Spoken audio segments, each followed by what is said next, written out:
score seems settled at 3-0, with the BJP managing to claim stake to governments in all three northeastern states that went to elections over the last few months. Now, while government formation in Tripura is a straightforward deal with a simple majority for the BJP, in Nagaland, both top regional partners are vying to form the next government with the support of the Bharatiya Janata Party. In Meghalaya, a clutch of regional parties backed by the BJP has claimed stake.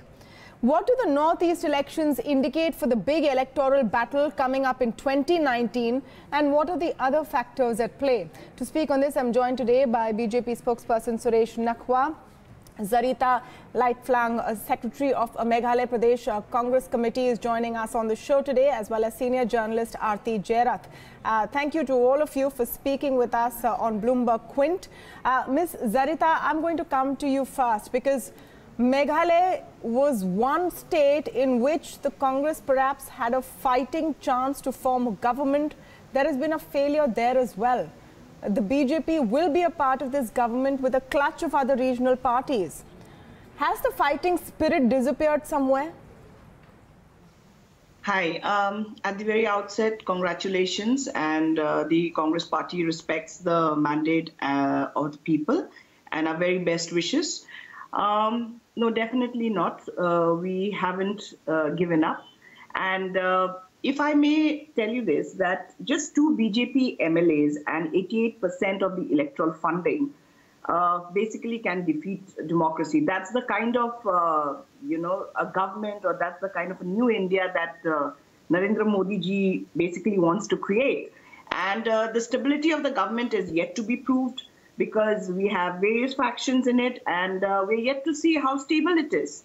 Because right from the beginning, be it the post-independence and in the 70s and the 80s, it has always been Congress party that has actually, reaffirmed the faith of the people in the Northeast. So we shall look how stable the government is in the coming days. Well, I'm sure you will. Everyone will look at how stable the government is. The point of the question is that this was perhaps one chance for the Congress party to form a government there. It was not like you were not trying, but the BJP with 2 seats managed it and you didn't. Does it not point to a weakness in political strategy or a lack of strategy thereof?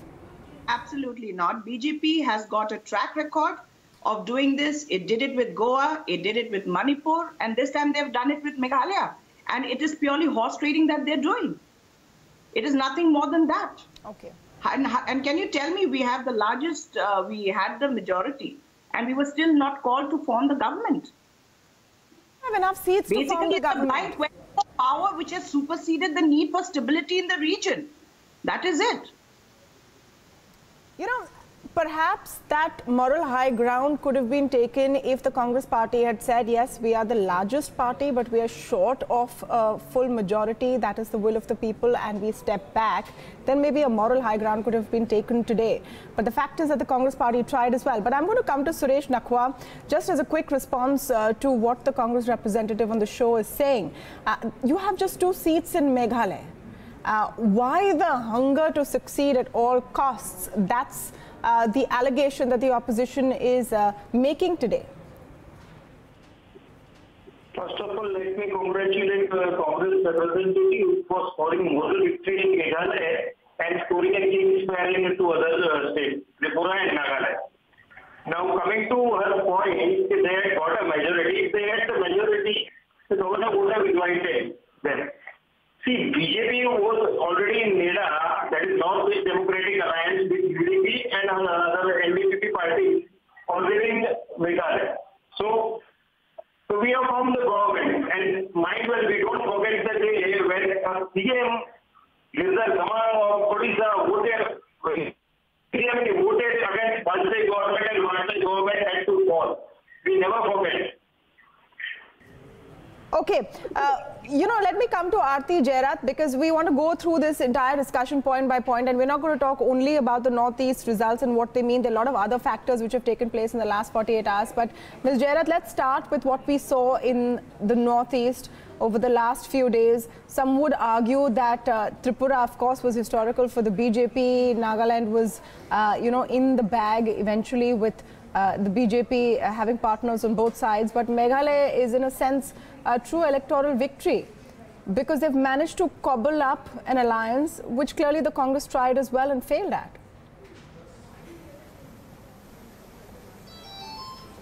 Well, actually in Meghalaya, the Congress's seat share fell from last time. I think it had 24 seats in the last assembly, and this time it got just 21. With 21 seats, it's very difficult for the Congress to actually form a government in Meghalaya when the other side just gets together, all together, and bands together to form an anti-Congress government. So the Congress actually had to get at least the same number of seats as last time, if not more, if they wanted to be a player. And, I think, what we've seen in the Northeast, I mean, whether it's Tripura or Meghalaya or Nagaland. I mean, Tripura and Nagaland, which used to be, Congress, at one point, Nagaland was a Congress stronghold. In Tripura, the Congress was the main opposition force for 25 years. But in both states, the Congress came up with 0 seats. So, what does it say about the Congress's hunger to win elections, about the Congress's election management, about the Congress's election strategy? I mean, clearly something is lacking somewhere, because they don't seem to have the same fire in their belly that the BJP does. The BJP is out to conquer new territories. The Congress is letting old territories slip out of its hands. I just want to come to you in a little bit more detail on that point you just made, Ms. Jairat, because in Northeast, specifically in Tripura, in Nagaland, the Congress seemed to have not given much of a fight even before the elections took place. Even this bit about Rahul Gandhi being absent during this whole time about Meghalaya and that fight to form a government there, today returning and saying we respect the mandate of the Northeast. Yes. Is there any point of them now trying to seek a moral victory in not trying hard enough? What is the moral victory here? They've been defeated fair and square. And, I mean, in Tripura, Rahul Gandhi didn't even campaign. Finally, he went there on the last day of campaigning to address 2 rallies. Nagaland, he barely made an appearance. Meghalaya, he did try a little bit. And, mind you, in Meghalaya, the church was backing the Congress, I mean, quite clearly, because it had, issued 2 statements. Even in Nagaland, it had issued statements, asking voters not to vote for the BJP. Still, the Congress was not able to capitalize on that and actually score gains in either of these 2 states.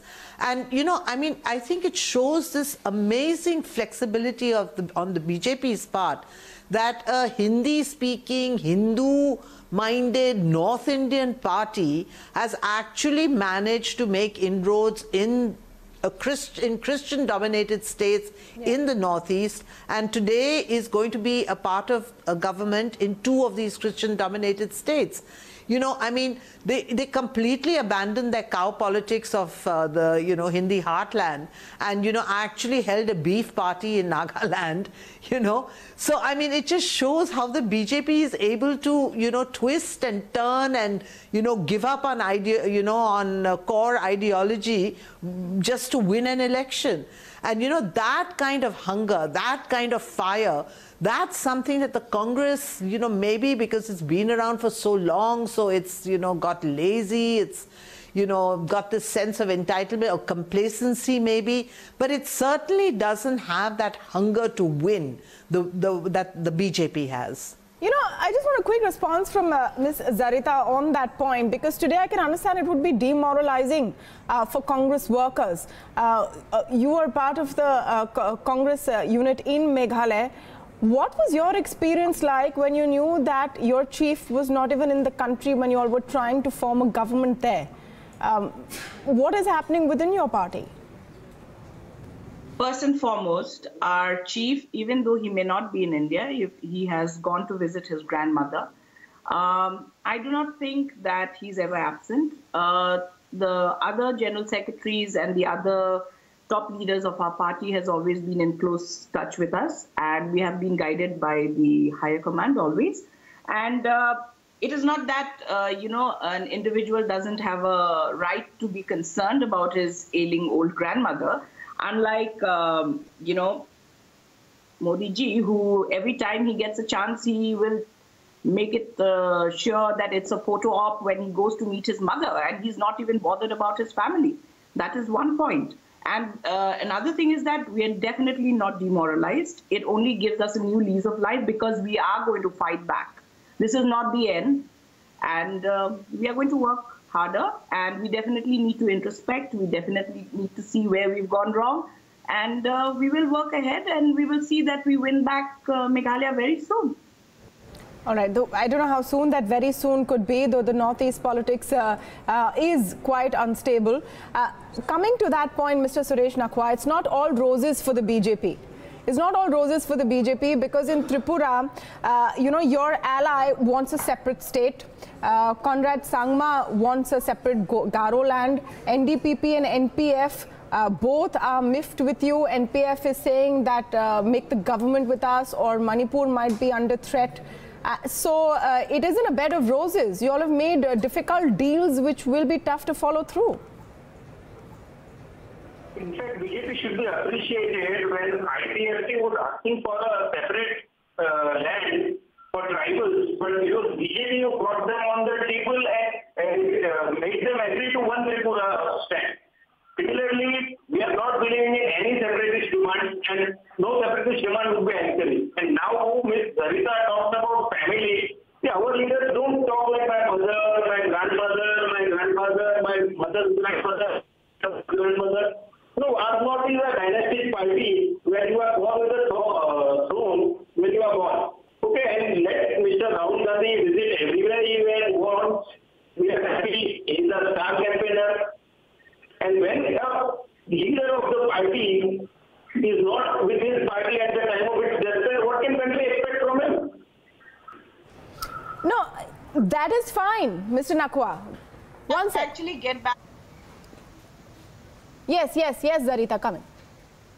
Yeah, the thing is that, Mr. Nakwa, if I may bring it to your point, that everybody has an right to actually take care of his family, unlike Mr. Narendra Modi, who chooses to ignore his family. No. And every time he meets his mother, he makes sure that it's a photo op. We don't do that. No, Ms. Zarita, you made that point.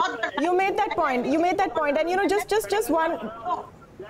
No, one Let me tell you one thing. When you're talking about your alignment with NDPP, the BJP is basically resorting to separatist tendencies and encouraging the creation of separate states. Even before you've come into power, you have made sure that you already are in alignment with parties who actually want separate states. Are you dividing India or are you uniting India? I want to ask you that question.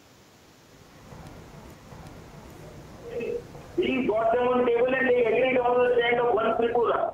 And again, let me congratulate on the moral victory. You keep on winning moral victory. Okay, one sec. Moral defeats aside, moral defeats or moral victories aside, the fact is that what does the Northeast election mean for two sets of elections? One, of course, the rest of the big state elections in 2018 and then the general election in 2019. And let's quickly come to that point.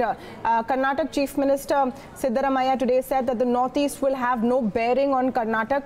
Aarti Jairath, perhaps every state definitely has its own, reasons and issues and all of that. But has this given a shot in the arm to the BJP, which recently seemed under pressure after the bank scam narrative coming through on joblessness becoming a big issue? This has allowed them to perhaps propel forward with more strength?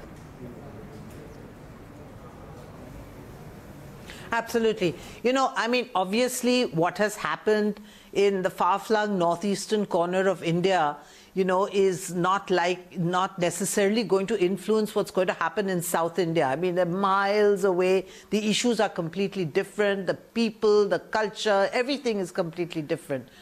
But what this has done is certainly been a huge morale booster for the BJP. And I think it has reaffirmed, you know, this image of the BJP as a, you know, sort of lean, mean election machine, which is almost invincible, which can't be defeated. So, you know, I mean, that gives the BJP a huge, you know, a kind of a starting point in Karnataka, where in any case the Congress is facing an anti-incumbency. It's been in power for 5 years, hasn't run a particularly great government. And, you know, so I mean, the Congress has to battle that anti-incumbency. And now they will have to battle, you know, energized BJP cadre, which after the, you know, after the fairly disappointing performance in Gujarat and the losses in Rajasthan and Madhya Pradesh by polls, you know, the BJP was looking a little shaky. Yeah. And, you know, with all this, you know, Nirav Modi scandal and, you know, all the criticism coming at the government after a lackluster budget, which didn't provide for jobs, and, you know, didn't seem that the economy is kind of, you know, really getting very sluggish. I mean, for the BJP, I think these are big morale boosters and will certainly help them in, you know, getting back that fighting spirit in Karnataka. Yes, Mr. Nakwa, you can come in. Yeah, I just wanted to ask, in which era was Gujarat living? Last quarter, the GDP growth rate was 7.2%, and by job she means only the government jobs. Don't the entrepreneurial jobs count? Doesn't the jobs and loans given under Mudra Yojana count? Okay, you know, I think it makes sense to listen to the broader point that Aarti Jairath is making, that the narrative was that the BJP needs to, you know, tighten the screws on the banking system. That hasn't done you well. The budget had seen murmurs of discontent from the middle class. You can't deny all of that. It's now a shot in the arm. That's fine. The question is, how far is it going to go? And how much is it going to help? And let me bring in two other developments in the last couple of days, which could be a fallout of what we've seen in the Northeast. One is Telangana Chief Minister KCR talking about a third front, saying he's spoken to Mamata Banerjee. Today he has said he's spoken to the CPIM leaders as well. And I'm going to go with that question to Zarita, because that may be an indication that even if you're looking at a non-BJP alliance or a group of parties coming together in 2019, there doesn't seem to be much faith non-Congress, non-BJP parties are placing in the Congress of today with Rahul Gandhi at its helm. Is that a cause of concern? It definitely is not a cause of concern, because we know where we stand. We've stood tall for so many years. First and foremost, the UPA chairperson had already expressed her thing for that she expects all the like-minded and non-BJP parties to actually come together on the same platform to pave a path for a more secular, progressive government. So definitely no, I don't think so that should be of any concern, because we have been there, we are here, and we will be here. These, you know, short-time wayfarers come and go, so we're not actually threatened by it, actually. Okay, that's confident for a party which is down to 3 states, and we don't know which one may or may not go next. Of course, we don't know what's going to happen in Rajasthan, Chhattisgarh and Madhya Pradesh either, and how that tally will go. Aarti Jairath wants to come in. Yes, Ms. Jairath. Yeah, no, you know, I think you are raising a very important point. The fact is that the more invincible the BJP looks, the more states it, you know, manages to win in this convincing manner, the more, I think, the more frightened all the other parties get. And there is a kind of compulsion now for the non-BJP parties to kind of band together into some kind of a grand alliance to take on the BJP in 2019. You know, the BJP is looking too too invincible, too strong. It's a bit like the Congress of the old, when the Congress was the predominant force. Then everybody, including the erstwhile Jan Sangh, which was the BJP's previous avatar, they all joined hands to fight the Congress. So in 1977, that's exactly what happened, and the Indira Gandhi regime, of course, sort of handicapped by the fact that Indira Gandhi had declared emergency, and which was a very undemocratic and unpopular move. So the Indira Gandhi regime fell. So you can see the compulsions that are now kicking in with all these regional parties. I mean, I think even more significant than what Mamata is doing with KCR and MK Stalin is the fact that the SP and BSP have come together for the UP bypolls on March 11th. I mean, SP, BSP together, in, some kind of an electoral pact to fight the BJP in UP, that is a huge development because they were sworn enemies. So, I mean, I think the fact that BSP has announced support to the SP in Gorakhpur and Phulpur for the bypolls has made the contest in UP quite interesting. And, in return, the SP has promised to send a BSP candidate to the Rajya Sabha. Now, if they taste some success in UP, it could be the start of some kind of a realignment in UP, which will definitely have implications for the 2019 elections. So, I mean, I think things are very fluid right now.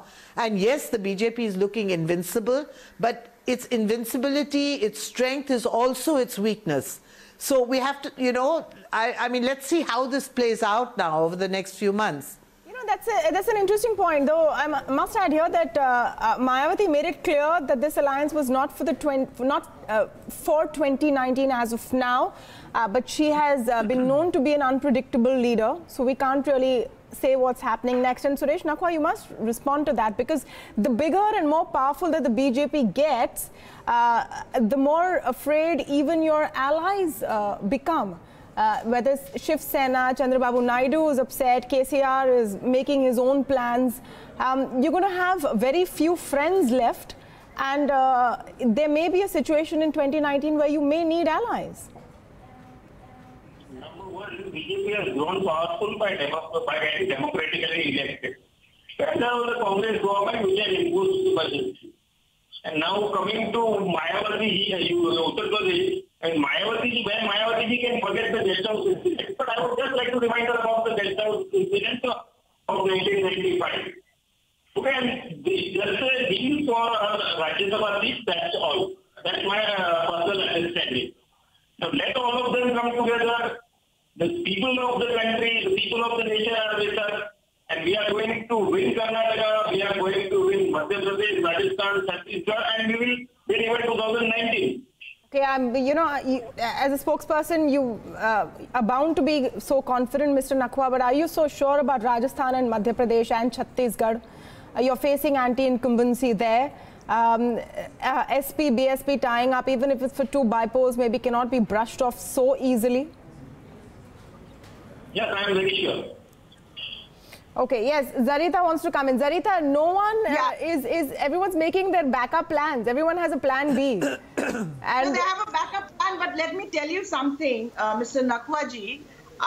Number one, your BJP and its chameleon effect. Number two, always remember that nothing is invincible. Okay, and this is just the beginning of the end, if I may bring it to your point, bring it to your notice. And you always have to understand that invincibility and your overconfidence of winning these seats is actually going to be the cause of your downfall. It is only a matter of time before we find the Achilles heel, and then we're back. So start counting your days. I think that's just the beginning. That's an interesting statement, but I'm just so tempted to say, Ms. Zarita, I wish that your party showed some of that fight which you are showing on this show right now. How long are you going to look for an Achilles heel? It's been nearly 4 years. It took some time, but we will find it.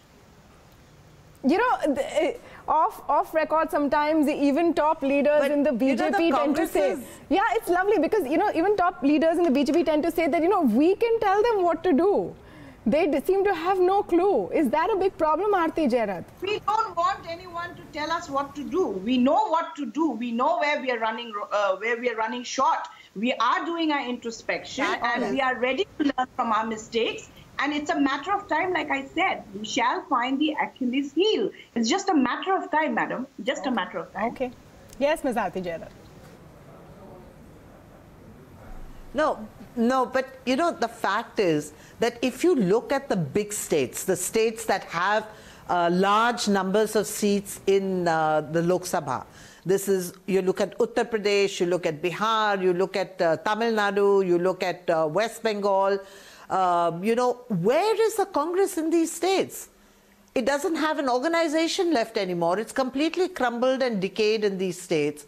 These states have been taken over by regional players. So what is the Congress? The Congress is now present only in the smaller states, like Rajasthan, like Madhya Pradesh, like Chhattisgarh. That's where the Congress is present. It's not there anymore as a force in the big dominant states of India.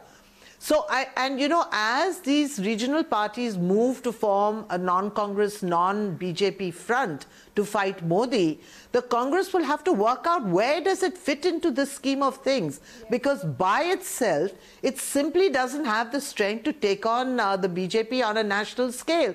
Because it doesn't exist in all these, in something like 250 seats, it has virtually no presence. So, you know, the Congress will have to really, I mean, rethink its politics and, you know, where does it go? I mean, how do they somehow get into this anti-BJP front if ever it takes off, if ever it gets formed? Because, I mean, I certainly feel that, you know, parties like the Trinamool Congress, the BJD in Odisha, you know, these parties are now feeling the heat from the BJP. Once upon a time, the Congress used to be their, you know, their main opponent. Yes. Now it's the BJP that is rising as their challenger. So that is why they have to take on the BJP. Now, can the Congress get into some kind of an understanding with them for a larger national picture, you know, in 2019? That's where we'll have to see, because, you know, I think Rahul Gandhi is still not acceptable as, you know, a leader to many of these parties. I think they would still prefer to see Sonia in the leadership position.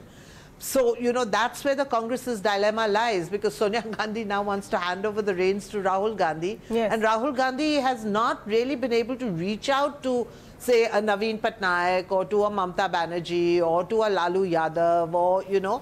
So, I mean, there is a problem there for the Congress. Well, they can definitely not assume that they will be at the helm of this kind of an alliance if it takes shape. But the winds shift pretty quickly in politics. The situation is fluid, like our panel has said.